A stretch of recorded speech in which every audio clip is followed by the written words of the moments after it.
6:15 होत आहेत. प्रसारित करीत आहोत ठळक मराठी बातम्या. आकाशवाणी नागपूर. हेमांगी कुलकर्णी आपल्याला ठळक बातम्या देत आहे. छत्तीसगडमधल्या सुकमा जिल्ह्यात आज 26 नक्षलींनी आत्मसमर्पण केलं. यातल्या 13 जणांवर एकूण 65 लाख रुपयांचं बक्षीस होतं. छत्तीसगडच्या पुनर्वसन योजनेअंतर्गत या नक्षलींनी पोलीस आणि सीआरपीएफ अधिकाऱ्यांसमोर शरणागती पत्करल्याचं पोलीस अधीक्षक किरण चव्हाण यांनी सांगितलं. हे नक्षली पीपल्स लिबरेशन गुरिल्ला आर्मीचे सदस्य होते. ओदिशा आणि आंध्र प्रदेशातल्या अनेक कारवायांमध्ये त्यांचा सहभाग होता.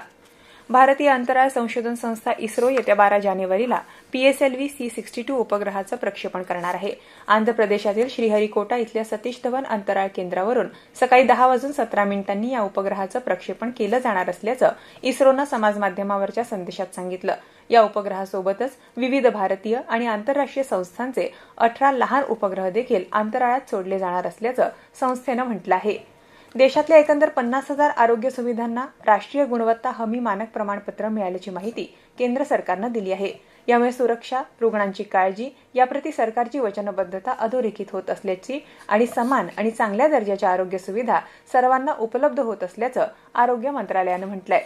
विशेष सखोल पुनरीक्षण अर्थात SIR अंतर्गत निवडणूक आयोगानं उत्तर प्रदेशसाठी प्रारूप मतदार यादी काल लखनौमध्ये प्रसिद्ध केली. या प्रारूप मतदार यादीमध्ये 12,55,56,000 पेक्षा अधिक मतदारांची नावं आहेत. 81% अधिक मतदारांनी आपले अर्ज भरून नवीन प्रारूप मतदार यादीसाठी नाव नोंदवलं आहे.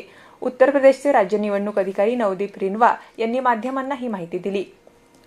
नागपूरच्या धरमपेठ MP देव स्मृती विज्ञान महाविद्यालयात 9 आणि 10 जानेवारी रोजी विदर्भ विज्ञान महोत्सव आणि विज्ञान प्रदर्शनाचं आयोजन करण्यात आलंय.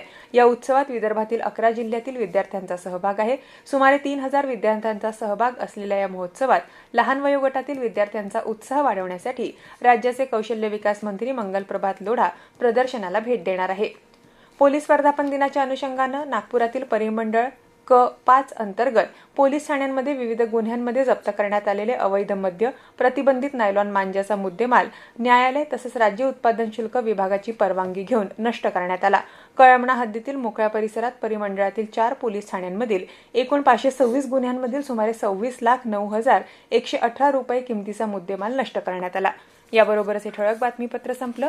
या पुढील ठळक बातमीपत्र रात्री 8:42 ऐकता येईल. नमस्कार.